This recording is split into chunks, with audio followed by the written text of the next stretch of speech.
The last one. It was it was on the first page. It was like number 28, I think, of the checklist. So was it in 3.1? Yeah, it's 3.1. So it's like 180 something. So 181. So it was 34, 48, 68 on these pages. Well, come over here and look at your work again so we can clarify this. I was hoping you would make a copy. I have it. That's okay. So which problem are we working on?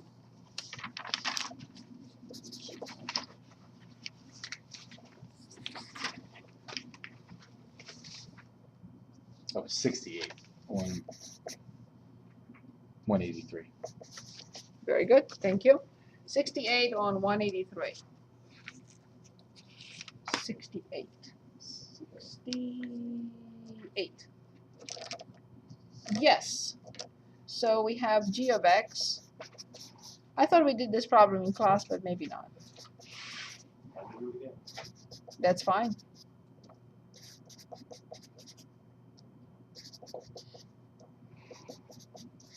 Okay.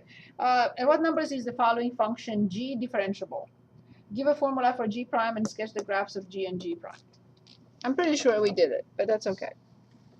So first of all, I will definitely write this. I don't have to rush, but I can write this. But carefully, less than 0. I don't know yet. So this is 2 minus 2x for between 0 and 2, and negative 1 for x greater than 2. This I know for sure. Okay. Then I will have to identify, I know that the function, I will have to write that. The functions are all continuous. But I don't know if this function is continuous at 0 or this function is continuous at 2. So first I have to check that. Because if a function is not continuous, it cannot be differentiable at this point, at that point. So they're all polynomial functions, so they're all differentiable. But I don't know if a function, first of all, is continuous at x equals 0. Continuity. And remember, this is from the previous chapter. Limit as x approaches 0 from the left of 2x must equal limit as x approaches 0 from the right of 2x minus x squared and must be f of 0. If it isn't, the function is not continuous there, and obviously it's not differentiable. It happens that this is 0, it happens that this is 0, and it happens that this is 0. So then I know the function is continuous at 0. But it doesn't mean that it's differentiable. I'll do that in a minute. So it's continuous at x equals 0. Yes. Is this clear, everyone? Yep. Good. Now the second step, I have to check at 2, just to make sure. So x equals 2, continuity. So limit as x approaches 2 from the left of 2 minus 2x must equal limit of negative 1 as x approaches 2 from the right must equal f of 2. I looked at the, it's 2 minus x.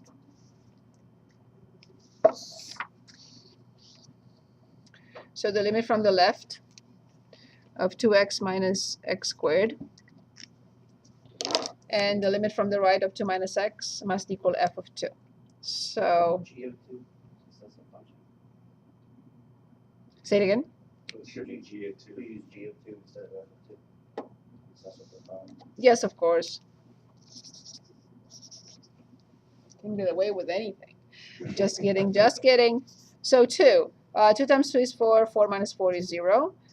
This side, 2 minus 2 is 0. And g of 2 is 0. So yes, continuous.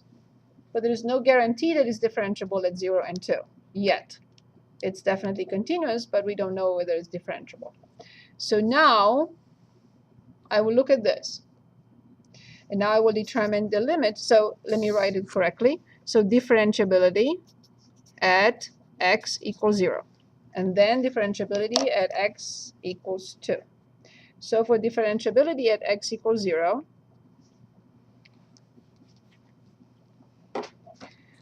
I want the derivative to be the same, right? So left and right. So the limit as x approaches 0 from the left of 2 must equal the limit as x approaches 0 from the right of 2 minus 2x. If these two are the same, the function is differentiable at 0. If these two are not the same, the function is not differentiable at 0. So the left-hand side is 2, and the right-hand side is 2. I will say yes. The function has only one tangent at x equals 2, not two tangents. So now differentiability at x equals 2. So I'm here. So I want now that the limit as x approaches 2 from the left of 2 minus 2x to equal limit as x approaches 2 from the right of negative 1. If they're not the same, then the function is not differentiable at that point. So like if you ended up with a 2 and a negative 2, that'd be like a... Exactly, like a cusp or a corner, yeah. Okay. So this side is 2 minus 4, which is negative 2. This side is negative 1. They're not the same. I'll say not differentiable at 2. But I thought one was at x, less than or greater than or equal to 2, and the other one wasn't at 2. Like it wasn't inclusive of 2. So now I can include this, but I cannot include that. So even though it's up there. Yes. Till I study, see. Once you make it prime, it takes away the. No, it does not. So here is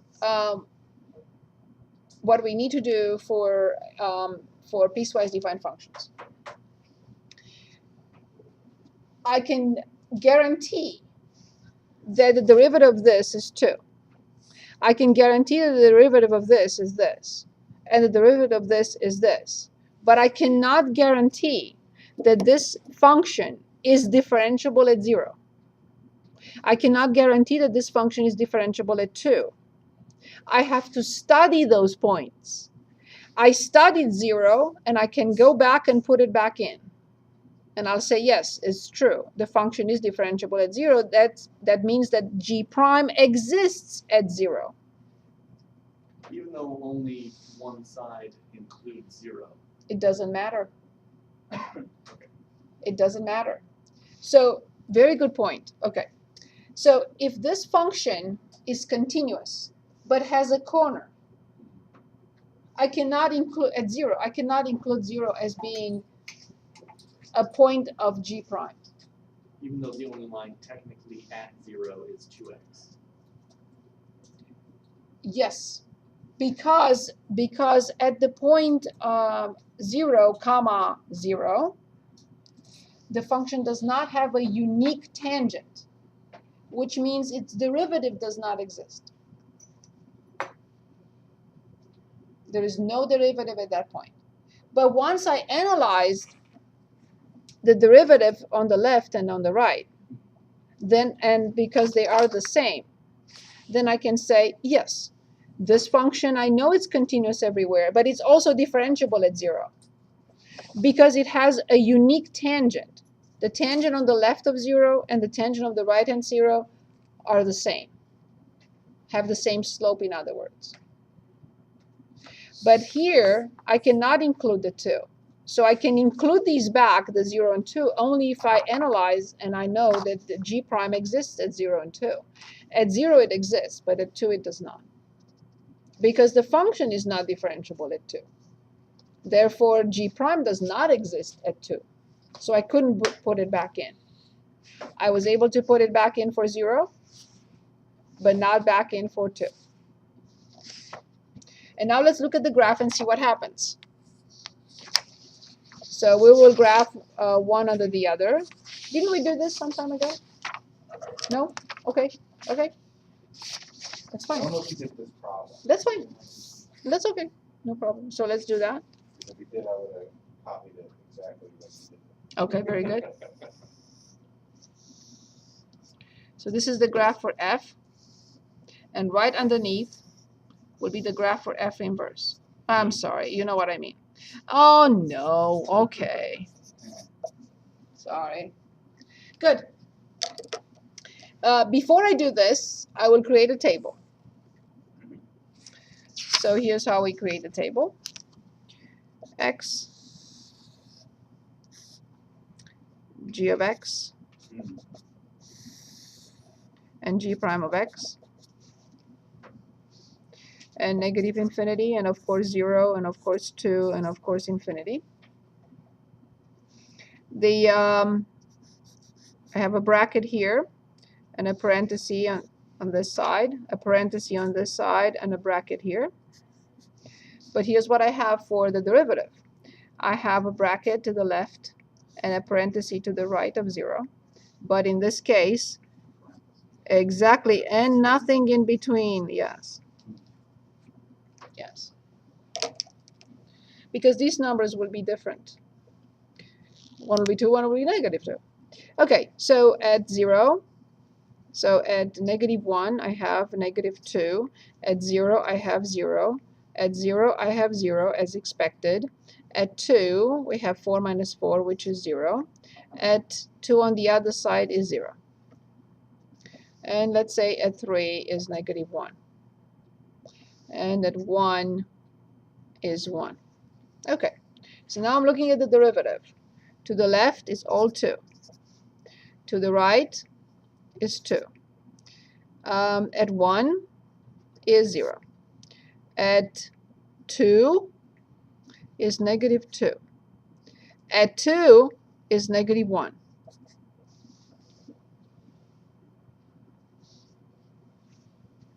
Ready? So we're going to graph negative 1, negative 2,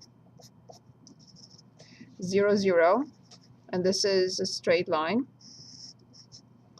Then 0, 0 on the other side, 1, 1, and 2, 0. And this is a quadratic function opening downward, having a maximum. And then 3, negative 1.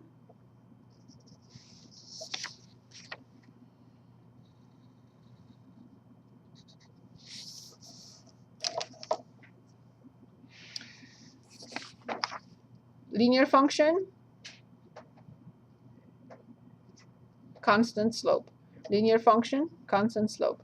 Quadratic function, linear function. Its derivative. Very good. So now, here's what I have for the derivative. I have at negative 1 is 2. At 0 is 2. And this is done. So at 0 on the other side is 2. Then I have 1, 1. And then I have 2, negative 2. 1, 1, 0, thank you. 1, 0. 1, 0, thank you, thank you. And then 2, negative 2. But this is an open point.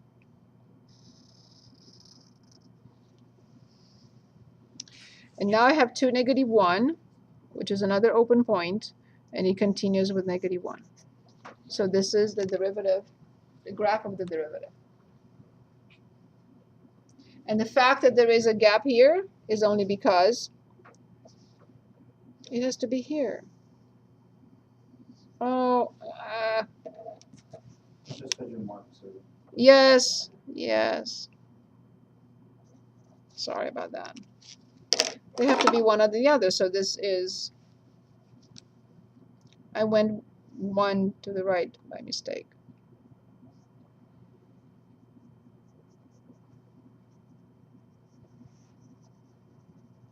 I think that was okay though. Okay, so where am I? So in the original function, g is at the point 2, 0 is at a corner. The original function, Something different. you mean here? Yeah. Yes, yes, yes. On this side, it's negative 2 slope right here. On this side is negative 1. Okay. Although it's continuous, it's not differentiable at that point. If it's not differentiable, G prime does not exist at that point. Is that better?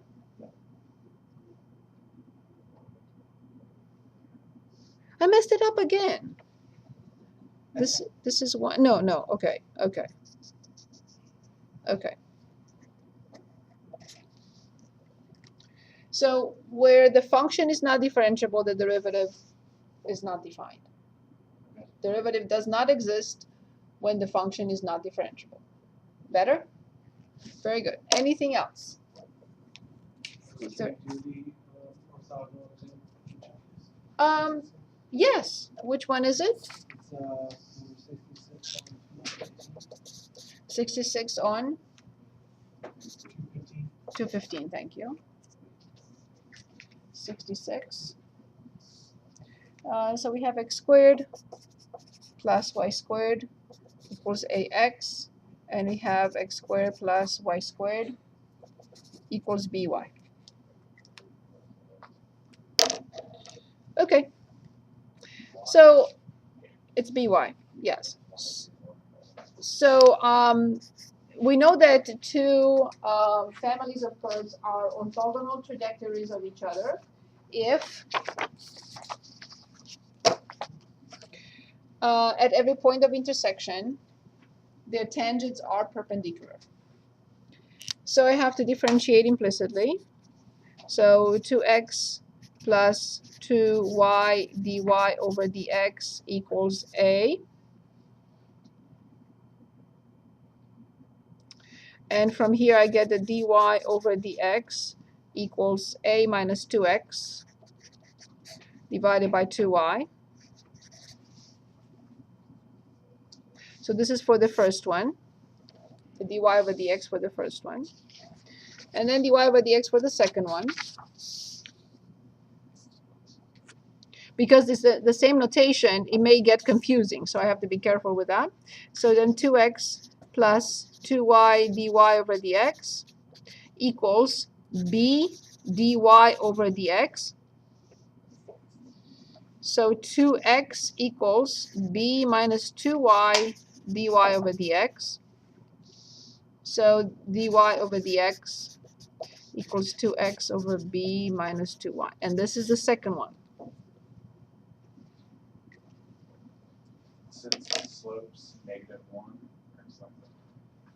So now I have to find the points of intersection. And at each and every point of intersection, I have to evaluate dy over dx for both. So let's go back. Is this okay? Is this okay so far? Yeah. Yes. So when I differentiate here, I get 2x. When I differentiate y squared, I get 2y dy over dx. When I differentiate by, I get b dy over dx. Is that okay? So I move this to the other side, I get b minus 2y dy over dx and 2x over on the left. So it's dy over dx is 2x over this, and this is for the second one. Now I go back and find the points of intersection. These two are the same, so I have to set these two equal to each other. So ax equals by. Now let's say I solve for y, doesn't matter, is a over b times x. And then I have to put it back in any of the two equations to determine the x coordinate. I mean, I'm not done. I have to determine x and y.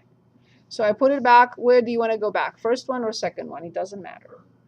First one. Okay. So then I have x squared plus this squared, a squared over b squared x squared equals ax. We're solving for x. If I replace y, I'm solving for x. Yes. Y is gone. Y is gone. So x squared is x squared. Y squared is this squared. And then ax on the other side. So I guess maybe where I'm having trouble. So rather than doing the algebra, can we just talk through the steps of what it is that we're trying to do? I know we're trying to show that the tangents are perpendicular. I have to find the points of intersection Okay. where these two curves meet. Okay. And once I found the points of intersection, I will calculate for all those points, 1, 2, 3, whatever I get, points of intersection, I will calculate the slopes. The slope using number 1 and the slope using number 2. If they are opposites, yes, they multiplicative inverses of each other, then I will say yes. If I get something that is not, doesn't show multiplicative inverses, negative multiplicative inverses of each other for each separate point, then I will say they are not. Better? So I only differentiated to get dy over dx from the first one and dy over dx from the second one, but I don't have the points of intersection yet. So I substituted, I replaced this by ax to get y, and I did. But now I have to go back to any of the two and continue solving, replacing y by a over bx and square that. And that's how I got so far. Is that okay? Okay, so on the left, I will combine like terms by finding the least common denominator. So this is has to be considered as b squared over b squared, right? Because I need to add them. So the least common denominator is b squared. So b squared plus a squared over b squared. Or a squared plus b squared over b squared, x squared minus ax equals 0.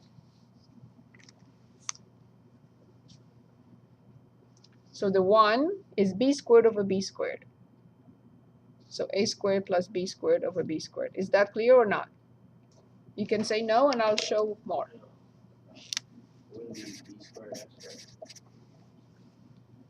In order to add two fractions, they have to have the same denominator. So I pulled out an x squared, and I have a squared plus b squared over b squared. I need to do that. I need to combine those. So obviously, one possible solution is 0 when you factor out. And the other possible solution will be a squared plus b squared over b squared x equals a. So from here, x equals ab squared over this. ab squared over a squared plus b squared. So there are 2 points of intersection. I only determined the x values. I did not determine the y values yet, the y coordinates. So let's say point P with 0 comma, I don't know, and point Q with ab squared over a squared plus b squared, comma, which I don't have yet. Now it's coming. But I know that y is a over b times x. So if y is a over b times x, when x is 0, y is perfect. Yes? So we substituted in the y equals that to solve for x. And so because we got 2 separate answers, I will get 2 different coordinates. You know there's 2 points. Yes. For the intersection. Yes. Because I determined x, I just have to go back to the relationship I have to determine y. Once I have x, I can determine y. And so when you're doing that, it does not matter which of the equations. Well, we haven't gotten to finding the slopes yet. We are only finding the points of intersection right now. Yes. Yeah, I'm saying like when you find y equals a over b times x, it doesn't matter which equation you then find. No, it does not. This is solving a system of nonlinear equations. It doesn't matter because I used both equations to find this. So if you go back to the second equation, you will still get the same answers. Because this comes from manipulating both. Better? Yes. Perfect. Very good question, actually. Okay, what am I doing now? Okay, so I'm here. So in order to find this, I have to multiply this quantity by a over b. So it'd be ab squared times A squared b squared over b, and I will have to simplify a b. So it will be a squared b over a squared plus b squared. Let me show you. So in order to find y, which is a over b multiplied by ab squared over a squared plus b squared, one of these will go away. A squared b over a squared plus b squared. So we found those 2 points of intersection. Now, I will go back to 1 and 2. And when I plug in, this is not possible because, right, let's check this point. 0, 0, 0, 0, 0, 0, but I'm having a problem here. The derivative dy over dx at the point 0, 0 does not exist. Why is there? Because, yes, y is in the denominator. On the other one, I have 0. Okay, so I have 0 at the top and b in the denominator. So at this point, what can I say? That one is a vertical tangent and the other one is a horizontal line.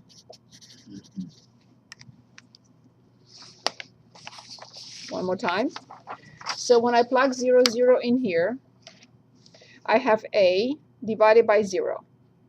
A divided by 0 is a vertical tangent. Okay, now let's see what happens when we plug in 0, 0 in this one. So vertical tangent from the first one, but this is 0 because it's 0 over b. So it's a horizontal line. So at this point of intersection, do the two tangents, are those tangents perpendicular? Yes. Yes, one is a vertical line and the other one is a horizontal line. We have to check the other one. We can conclude before we check the other point. So now for the other point, I have, I'm sorry? I don't know that you can do that with the 0 in the denominator, but Because it's undefined. It's undefined. It's a number over 0. Then we know that that is a vertical tangent. but it doesn't, you can't multiply them and say that they equal -1. That is true. That is perfectly correct. True. So, very good point. Thank you. So these two lines are perpendicular. And this is M1 and this is M2, and M1 times M2 is indeed -1. But in this case, these two lines are perpendicular. And I can show M1 times M2 equals -1, but they are perpendicular. Very good point. Thank you. Thank you. I have no way of showing that these two are perpendicular with the relationship M1 times M2 equals -1. Awesome. But they are perpendicular. There is no question about it. Very good point. Thank you. Okay, so now we have to check this point. So I have to plug in, I lost my dy over dx number 1. In dy over dx, I have a minus 2 multiplied by ab squared over a squared plus b squared, everything divided by 2 times a squared b over a squared plus b squared. Whatever I get, I'll see. And then I'll plug in dy over dx number 2. Okay. So I have to find the least common denominator, and it will be a squared plus b squared, which will cancel with this one, right, when I flip. So a squared plus b squared. So let's see what we get. A to the third plus ab squared minus 2ab squared over 2a squared b. Because this piece with this piece eventually went away. So the numerator is a to the third. These are the same, minus ab squared over 2a squared b. Okay, can I simplify by something? I can only pull out an a. A squared minus b squared over 2ab, 2a squared b. And these two go away. A squared minus b squared over 2ab. Okay, this is the first one. If the other one is not,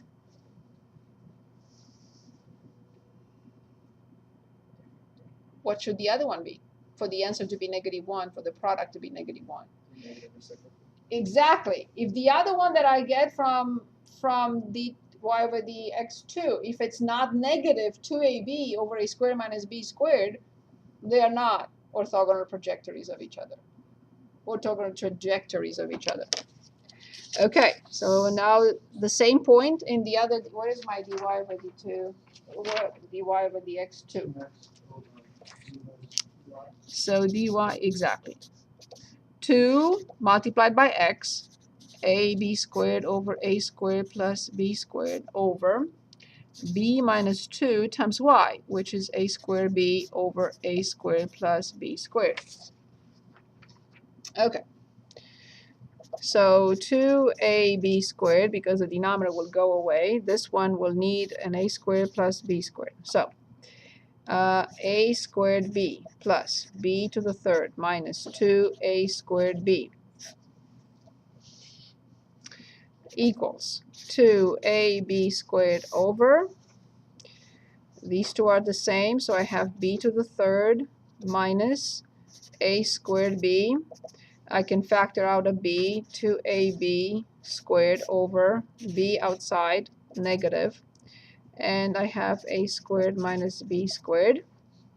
I'll simplify a b, negative 2ab over a squared minus b squared. Yes. Obviously, exactly what we expected.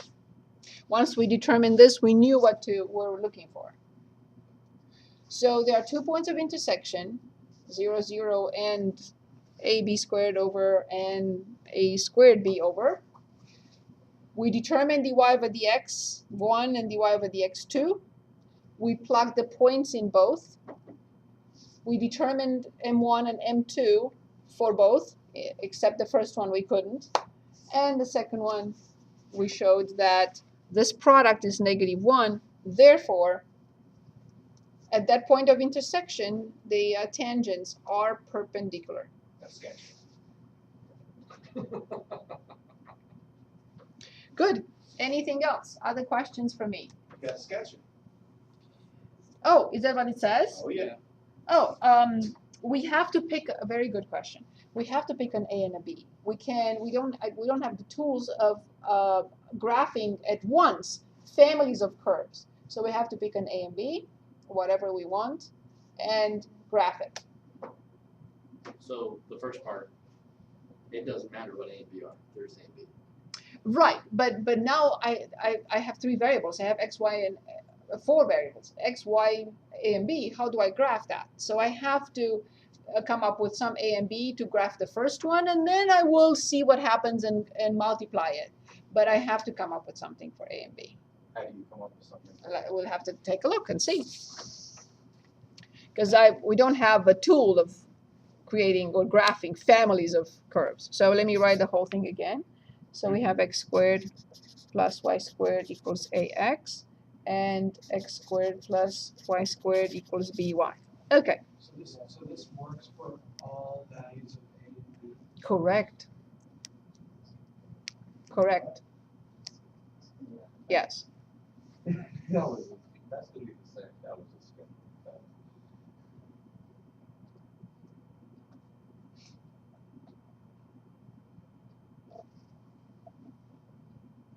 You can just pick A and B. We could. We'd start with something very simple. Yes, with A and B being 1. I'm just thinking for a second. If I can have the same, I have to be very careful. I have to see if I can have the same values for A and B. I'm looking at,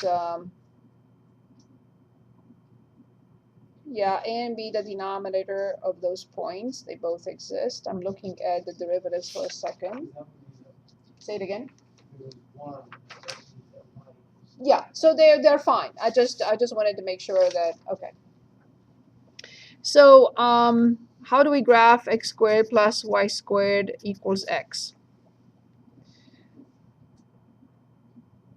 Okay, I will move x to the other side. This will become a circle very soon, but we have to add and subtract, or add to both sides, right? So the middle coefficient is -1. The middle coefficient is -1. I need to complete the square for x squared, for x. So -1 divided by 2 is -1/2. When I square is 1/4. So this is what I have to add to 1/4. And this will be a circle. So x minus 1/2 squared plus y squared equals 1/4. So now I know how to graph the first one. I know it's a circle centered at 1/2, 0 with a radius of 1/2. And now from there we can branch off. So, okay. So 1/2, 1/2, 1/2 comma 0. So the center, 1/2 comma 0. And the radius is 1/4. Oops, how do I graph 1/4? Okay, okay, I'm just going to say that this is, so this is 1/2, 1/4, so it'd be this. So this is when a was 1. I have to picture, see, when a is 2, when a is 2, this will be 2, then we will get x minus 1, and that's 4. Okay, so the radius will be, so will be 1 comma, let me do one more. So this is x squared minus 2x if a is 2, minus 2x plus y squared equals 0. So I'm adding 1 to both sides. So x minus 1 squared plus y squared will be 1. So the center will be 1 comma 0 this time with a radius of 1. So 1 comma 0 with a radius of 1.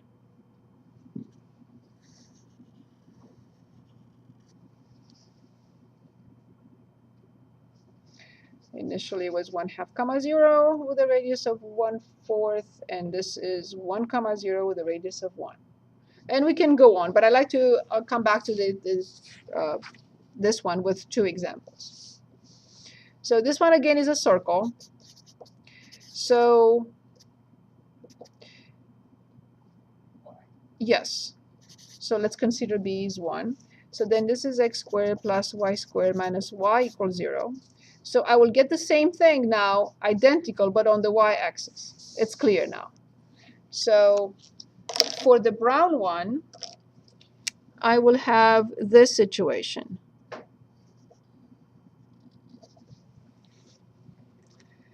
For the green one, I will have, let me use a different color, let's say this one. I will have this.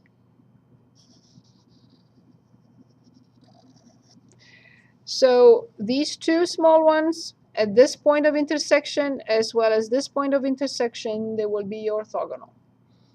For the bigger ones, at this point and at this point,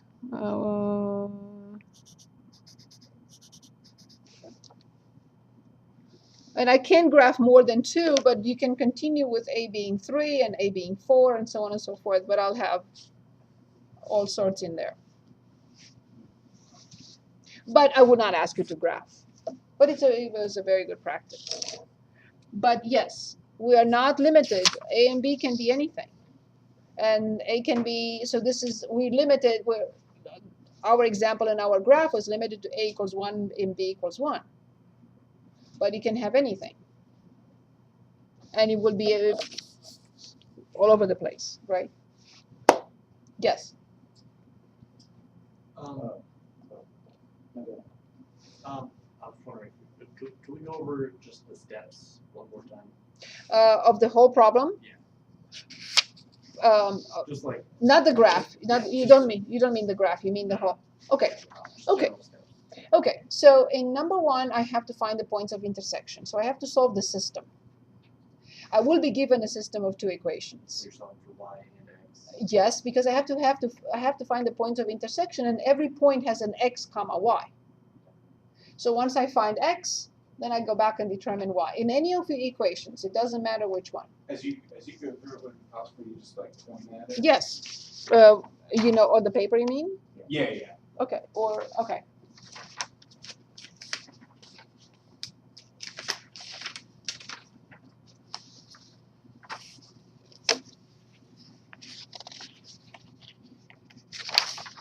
I'm so happy I don't write on the board, because I will not be able to go back to anything. Okay, so this is the system. It doesn't matter whether you determine the derivatives first and then find the points of intersection, or you find the points of intersection first and then determine the derivative. So this time I determined the derivative, but remember, since it's the same notation, in order to separate them and not confuse them, put a 1 or a 2 and a 2 on the other one. So I differentiate in implicity, and I solve for dy over dx, and I got this. And I put a 1 somewhere, telling me, well, this comes from the first equation. Then I differentiated the second one implicitly.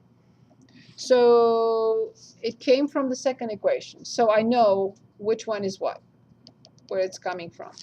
Then I said, okay, I have the two derivatives, but now I have to find points of intersection. If these two curves do not intersect, there is no point in even talking about being orthogonal trajectories of each other. If they don't meet, there's nothing to talk about. So I solved one of the two equations for, I manipulated basically, I substituted. I said, these two are the same. So then I'm going to put ax here. So I got ax equals by. And I solved for y. Once I solved for y, I went back to any of the equations. You pick the first one. It doesn't matter. If we had gone to the second one, we would have determined the same, same two points, two ordered pairs. So I went back here, and we wrote x squared plus this squared in here. Is that okay? Equals ax. And then I realized immediately that I need to combine like terms, which I did. I moved ax to the other side to realize that I have to factor out an x, which means one solution is x equals 0. Once I factor out an x, I cannot cancel it, because then I would be omitting one possible solution. Okay, I cannot say, okay, let's simplify both sides by x. No, then I will lose one solution. I can't do that. So I factored it out, and I wrote, okay, x equals 0 is one possibility. And what is the second possibility? Is a squared plus b squared over b squared times x equals a. Because I took an x out. I already have x equals 0. So then from here, I cross-multiplied. I multiplied these two and then divided. So You took an x out.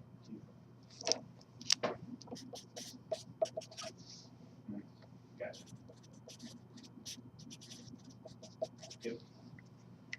So that's how I got the first solution. But now I have to solve this equation equals 0. So I moved a to the other side. So then in order to find x, I had to multiply by the multiplicative inverse. So then I have ab squared over a squared plus b squared. I multiply both sides by b squared over a squared plus b squared. So I got the x for 2 points, x equals 0 and x equals this. I had to go back here to determine the y coordinate corresponding to each. Well, there is no problem when I plug in 0. 0 times this is 0. So that's how I got the first point. So now with this x that I have here, I had to determine the y. So I multiplied by a over b. So when I multiply a over b by this, I simplify the b's, and I have a squared b over a squared plus b squared. So number one, I determined the derivatives for both. Number two, I determined the points of intersection. Number 3, I put the points of intersection in 2 and 1 to get the slopes. So I put this point in 1 and 2 and compare them. Then I put this point in 1 and 2 and make sure that their product is -1. And it was. In the first case, I couldn't show that because if one is horizontal and one is vertical, I can, this is slope 0 and this is slope undefined. I can't show that. So dy over dx, points of intersection. Once I have the points of intersection, I plug them, I plug each point separately in 1 and 2. And the product of the numbers I get has to be -1. Does it make sense? Yes? Yes. Very good.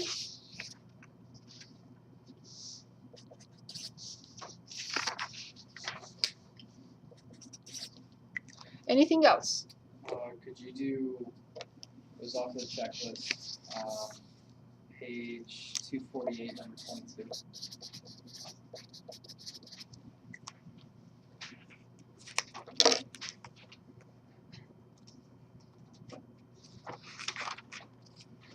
Number 22. A particle moves along the curve y equals, oops, this is not a good curve. Y equals 2 sine pi x over 2. As the particle passes through the point 1/3, 1, its x-coordinate increases at the rate of the square root of 10 centimeters per second. How fast is the distance from the particle to the origin changing at that instant?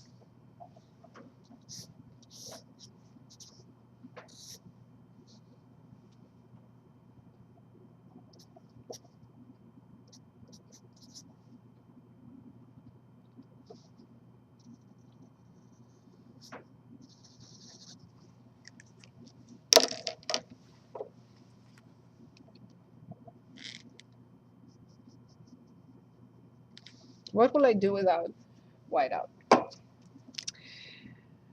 Okay, so this is the point, but I cannot use the point, if you remember, till later. So when the particle is anywhere, let's say here,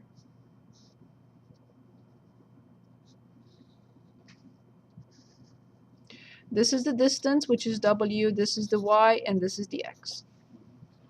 So then w squared equals x squared plus y squared. They all change with respect to time. 2w dw over dt equals 2x dx over dt plus 2y dy over dt. Agreed so far? We divide both sides by 2. So we want dw over dt.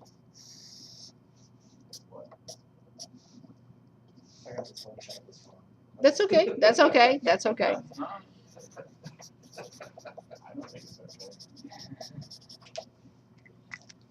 So far, so good? So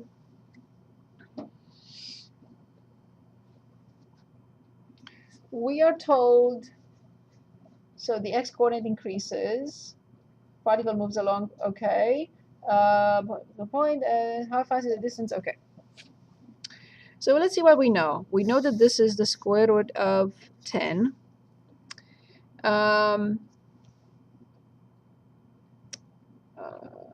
W, so if x is 1/3 and y is 1, w will be the square root of 1/9 plus 1. Okay. X is 1/3. Y is 1. So this is when x is 1/3 and y is 1. And I need to determine dy over dt, and I have to differentiate this, because otherwise I can't get this. So dy over dt, so y equals 2 sine pi x over 2, dy over dt equals 2 cosine pi x divided by 2 times pi over 2.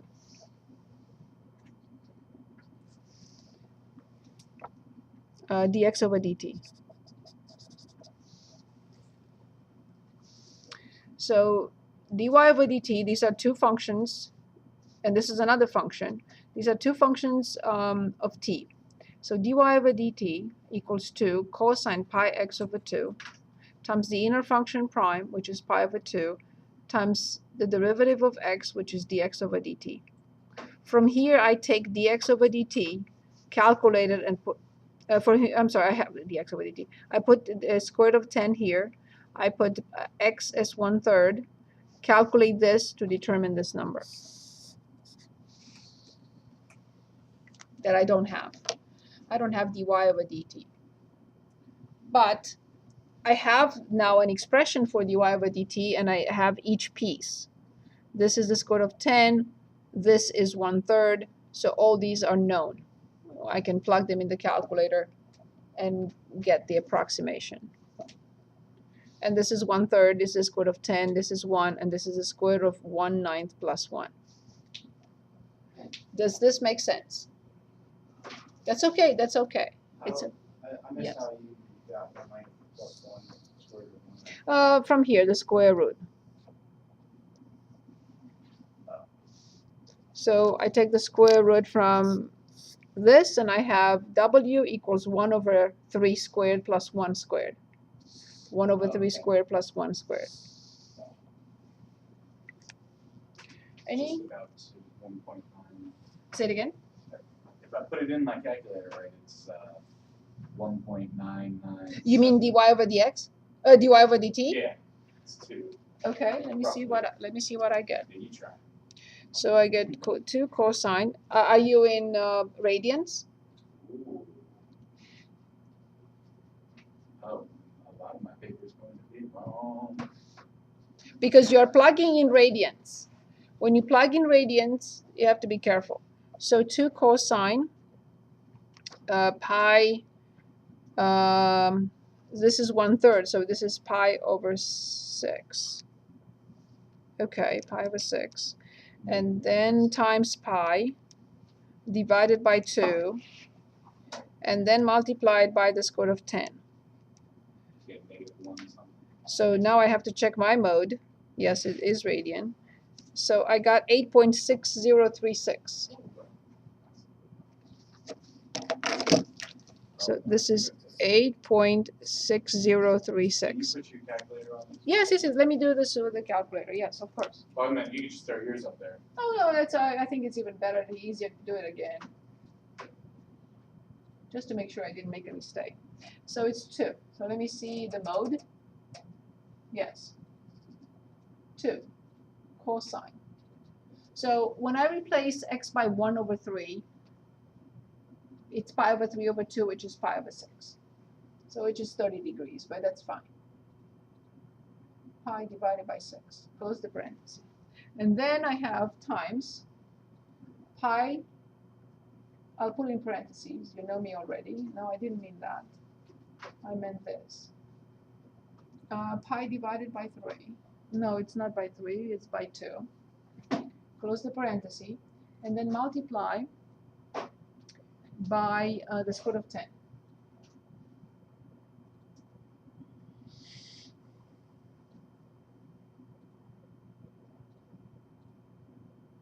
(8.606036). But this is not the final answer. No, I know. This is just dy. So now I will Plug it say, into that equation. yes, so I will have in parentheses 1 divided by 3. And you know me, I need enough parentheses here, sorry. I don't trust this. Okay, so 1 divided by 3 times the square root of 10. Okay, I want parentheses in there, but I know it's fine, I guess. So plus 1 times what we just found. So I will call the previous answer, close the parenthesis, and that's the numerator. And I divide by the square root, and in parentheses, it will not make me omit that this time, plus 1. And outside. So the whole answer is 9.16. So what does 9.16 mean? And what is the measurement unit? So dW over dt is 9.16. Measurement unit, please. Very good.